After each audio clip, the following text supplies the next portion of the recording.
Ahora vamos a hablar de lo que son los productos culturales, el empoderamiento y lo que son las humanidades. ¿Qué va a pasar aquí? Necesitamos, que es algo importante, que haya una visibilidad multigeneracional. ¿Cómo se consigue eso?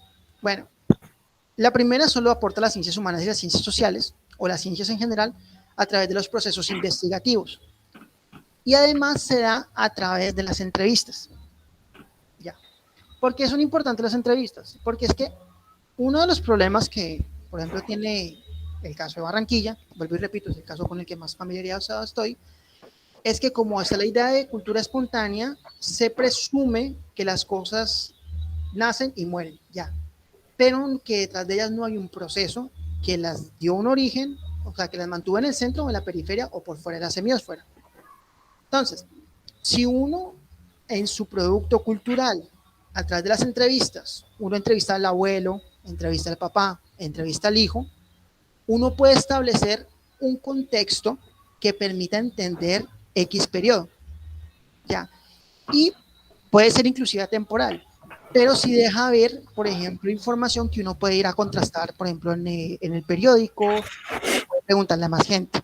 Porque eso es importante en la cuestión de divulgar, porque es que hay una cuestión de la divulgación y del arte y de la teoría social, y es que tiene que ser válida para la comunidad.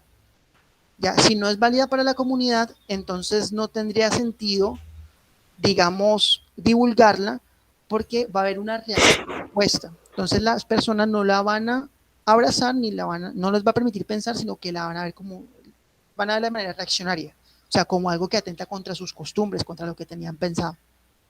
Además de eso, se permite que a través de esas memorias se realcen productos culturales que se olvidaron o que están ahí pero invisibles, lo que se llamaría en el arte del underground. Ya. Porque es importante, entonces ahí otra vez vuelve la investigación. La investigación va a permitir darnos datos para decirle a las personas, hey, no, aquí pasó tal cosa, y esto sirve a futuro, ¿por qué? Porque, por ejemplo, si hay un pelado que le gusta el tango, o un pelado que le gusta el rap, o un pelado que le gusta el vallenato, ya, él va a entender que él es parte de un proceso y no va, eso pues a largo plazo rompe un poco con la fuga de cerebros. La fuga de cerebros es cuando un pelado tiene, o una persona en general inclusive, tiene, digamos, una, no sé cómo decirlo, tiene una habilidad innata, pero como no puede ejercerla, entonces esa habilidad innata se pierde o a él le toca irse a otra ciudad. Y resulta que él termina siendo importante en procesos culturales en otro lado. No es malo para él, pero sí es malo para la ciudad, porque está perdiendo esa oportunidad de representar y de divulgar su conocimiento. Bien, la idea es llegar a un público que no tiene acceso a un conocimiento de este tipo. O sea, es un público que, por ejemplo, no sabe que en la Universidad del Atlántico hay un archivo, o que de pronto no tiene acceso a investigaciones que se han hecho en las universidades porque se perdieron, o de pronto no tiene acceso a, no sabe que pueden ir al archivo histórico de la aduana, pero ese archivo histórico está mucho porque realmente el archivo grande de sobre Barranquilla o en el Caribe en general está en Medellín o en Bogotá. No porque haya un interés regionalista de no, quitémosle la historia a los caribeños, sino es porque el clima caliente no es muy amigable con los registros. Entonces aquí el periódico se llama rápido, el acetato y toda esa cuestión. Eso ha hecho que pues lo que queda de muchas cosas se haya perdido, como por ejemplo el paquito. Ya. Además de eso, este proceso de ciencias sociales, artes y divulgación o de proyectos de divulgación permite que la información densa pueda ser transmitida de manera más sencilla. Ya, explicarle a un pelado, por ejemplo, que entienda cómo funciona, por ejemplo, que la dialéctica, ya cómo funciona la ontología, ya que es una sociología de la percepción, todas esas cuestiones son más fáciles a través de ejemplos, para que las personas pues se sientan, puedan recoger más la información, que eso es en última lo que hace, digamos, las novelas, o lo que hizo el cine de Hollywood en cierta época. El cine de Hollywood nos vendió, por ejemplo, que Estados Unidos ganó la Segunda Guerra Mundial. Eso obviamente pues hay que, que contrastarlo, pero esa idea es la que se mantuvo. ¿Y por qué es? Porque, Andy, dígame. este, No solo eso, actualmente hay, los Estados Unidos nunca ganaron en Asia y se inventaron Rambo. Ajá, La exacto. única parte donde han ganado los gringos a los asiáticos es Rambo. Uno sale ahí creyendo que los gringos son la última maravilla y que derrotaron a los asiáticos. Vamos a ver que los asiáticos no han podido. Corea, Vietnam, el mismo Japón con la Segunda Guerra Mundial lo tuvieron que parar con la bomba de Hiroshima y Nagasaki. Sí, es cierto. Sí, sí. Pero ahí es el cuento, o sea, ellos sí lograron coger esa información densa y replicarla, porque es que ellos no solamente ganan en las películas, en los videojuegos y en los cómics también ganan ellos. ¿Por qué? Porque los cómics y los videojuegos están basados en las películas. Ellos también tienen ese problema de información, lo que pasa es que lo tapan con, otra vez, con ideas preconcebidas centrales que no cambian mucho. Ya, bien. Ahora, ¿qué pasa con esa información? Esta circularidad que estamos diciendo que va a tener centro-periferia permite que la cultura sea algo orgánico, ya que está presta a cambios, cambios también de sociabilidad, porque esto es importante, porque permite que otros tipos, por ejemplo, de trabajos, otro tipo de visiones del mundo contribuyan a crear una ciudad que sí sea cosmopolita, que es, digamos, lo que sí había en los años 20 y en los años 30. ¿Qué en los años 20 y los años 30? Habían un reguero de espacios que tenían música diferente, tipos de arte diferente, el propio mercado en casi todas las ciudades del Caribe era muy dinámico porque llegaba gente de muchos lados y esa multiplicidad de discursos y de historias permitió eso mismo, que hubiera una multiplicidad de productos culturales, al punto que, por ejemplo, en la radio se enseñaba inglés. Ya, o sea, hay que ser muy adelantado a su tiempo para hacer clases virtuales por radio, pero son cosas que suceden cuando hay un ambiente cultural que es orgánico y que permite los cambios. Obviamente, permitir los cambios no es que yo voy a hacer borrón y cuenta nueva porque estaríamos cayendo otra vez en la ciudad sincrónica, sino es más bien entender que hay que guardar ciertos elementos para que futuras generaciones sepan que ellos tienen más posibilidades de las que le ofrece esa idea de cultura que están vendiendo, que es como una jaula, ¿ya? Y eso pasa en todas las regiones del país. Por ejemplo, yo como soy bogotano, yo estoy condenado, por ejemplo, a no saber bailar. Obviamente con ese cuento de no sé bailar, pero ¿qué pasa con un bogotano que sí sabe bailar? O sea, ¿qué hacemos con él? No es bogotano, es un bogotano chimbo. ¿Qué hacemos ahí? ¿Qué pasa con un antioqueño que sea mal negociante? O sea, ya no es paisa, no es posible, ¿ya? ¿O qué pasa de pronto con un caribeño que escuche un tambor bien tirado, ya una percusión bien tirada y no sienta nada? Ya no es caribeño, ya le quitan la cédula, ¿cómo funciona ahí? Entonces, esa es la cuestión, o sea, tiene que ser orgánico. Si no es orgánico, básicamente esa idea de idiosincrasia no se convierte en una forma de identidad, sino como en una jaula, porque ya viene factores sociales donde lo que es diferente se rechaza y lo tiran para la periferia. Ya. Y no es que vuelva de la periferia, es que en la periferia se queda y lo mejor que puede pasar es lo que estamos diciendo, o hay fuga de cerebros o efectivamente se queda en la periferia un buen tiempo hasta que alguien lo traiga al centro, pero es muy complicado cuando no hay esta cuestión orgánica de la cultura que vuelva al centro. Además de eso, esto rompe unas cuestiones que son muy importantes y es, el primero es el academicismo. El academicismo tiene dos vertientes. La primera es que yo creo investigaciones para mis compañeros de la academia, pero no las llevo al gran público. Ya.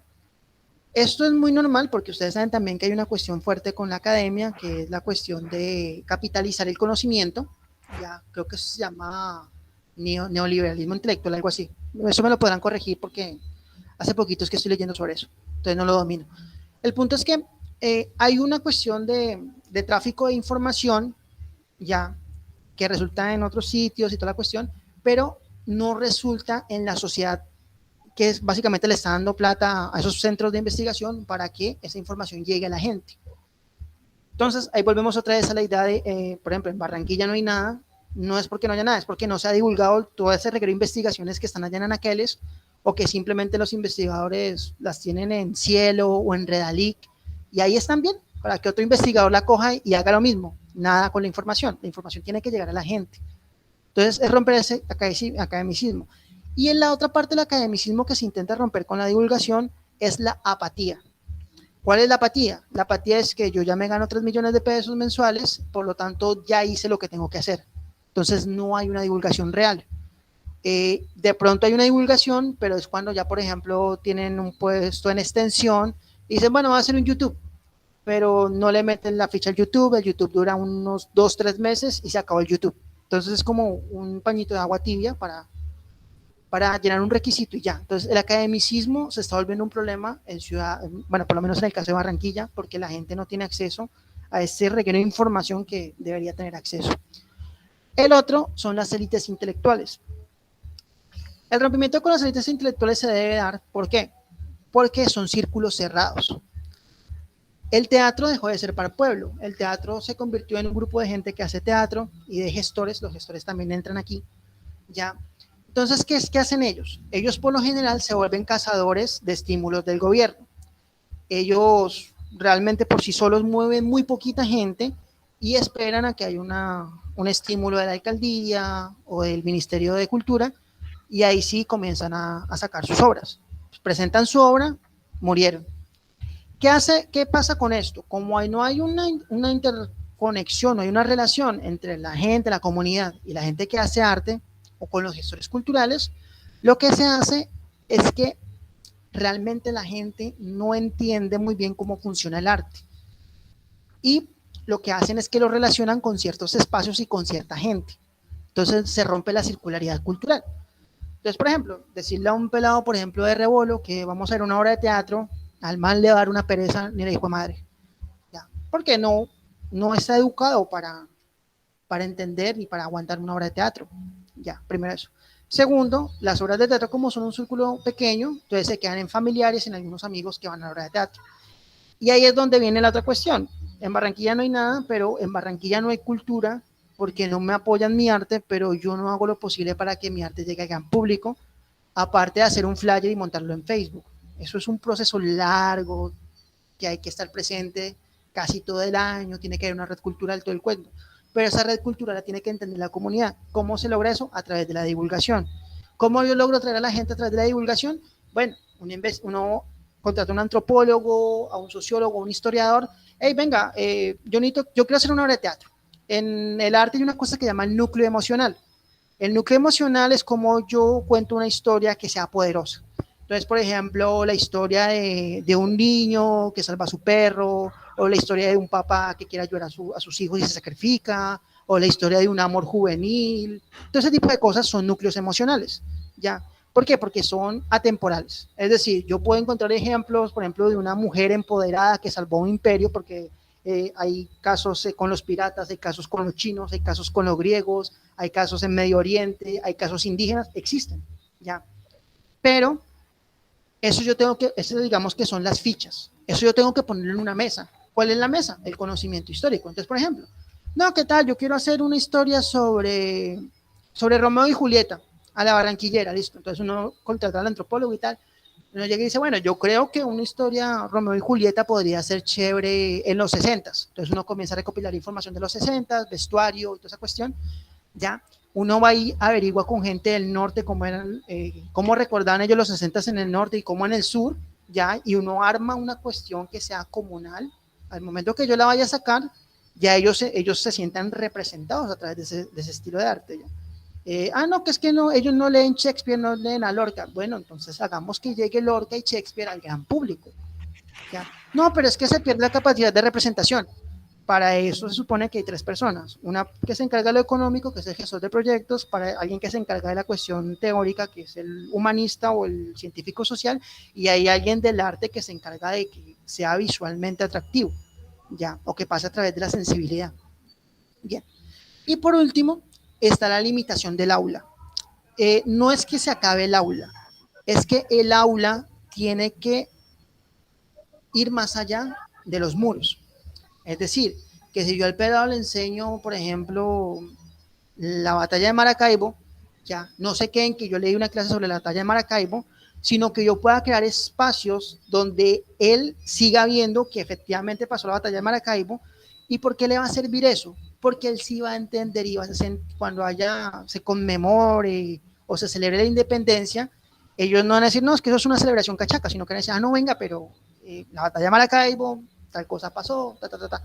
Entonces, esa es la cuestión, que en el ambiente cultural y sociocultural se siga respirando esa información, que el aula sea un espacio para que se dé ese primer encuentro, pero que se reafirme a través de los productos culturales.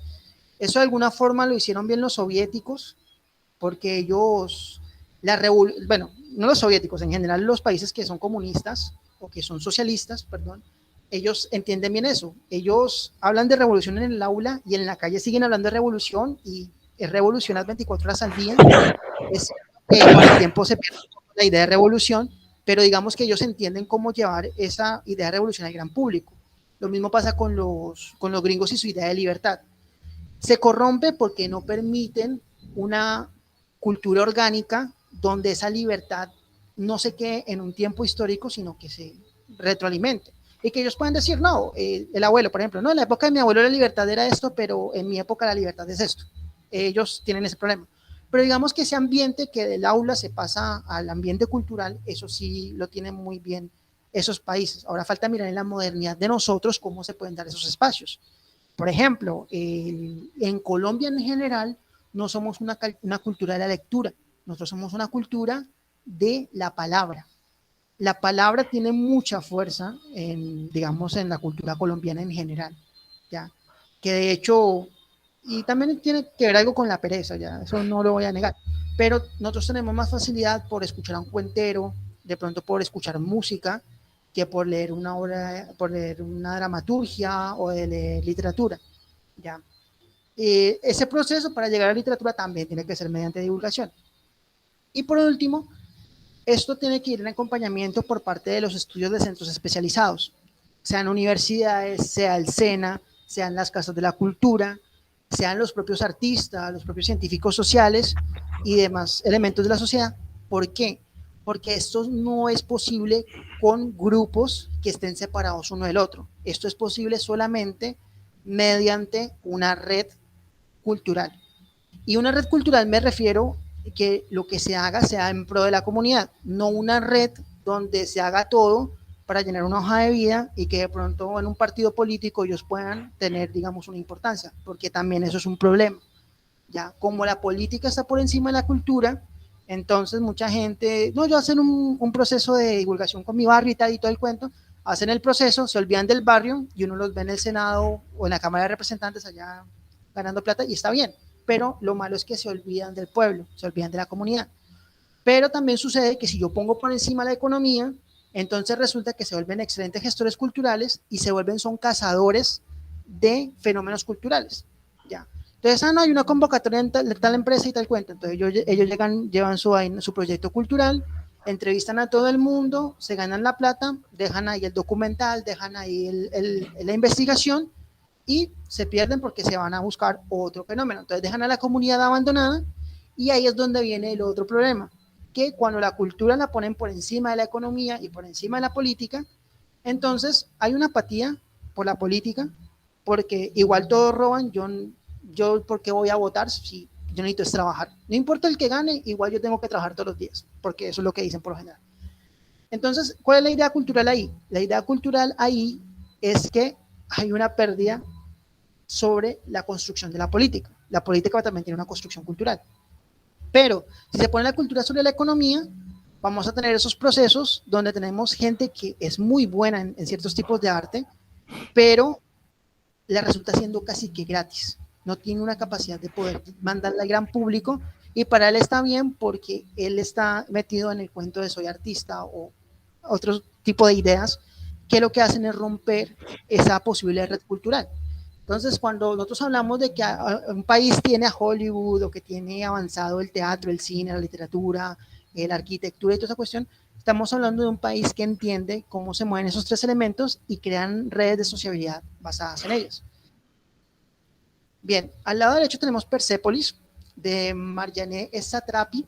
Ella es musulmana, creo que ella es de Arabia Saudita. Bien, esto es un cómic, es una novela ligera ya. Básicamente ella narra cómo era ser musulmana en un país donde las mujeres no tenían mucha libertad, pero ella quería ser libre. Pero ella se va a Francia, escribe su historieta, le sacan una película, y aquí vemos un proceso de qué es ser mujer en un país autoritario. Es muy recomendada, realmente muy recomendada.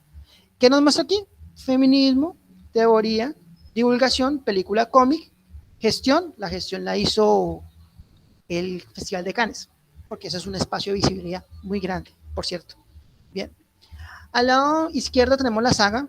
No creo que tenga que decir mucho de la saga, pero la saga también tiene eso. Caracol, cuando hay veces tiene sus momentos de iluminación, se saca cosas de estas muy interesantes que obviamente venden, porque para eso se hacen también para vender, pero mantiene una cuestión, y es que nos permite entender cuál era esa otra Colombia en un proceso histórico determinado. ¿Ya? Entonces ahí tenemos cuestiones históricas, sociológicas, en un marco telenovela, que es la divulgación, en un espacio grande, que es Caracol. El otro es más nuevo, que es el de izquierda, que es Rick and Morty, que es nuevo, lo mismo.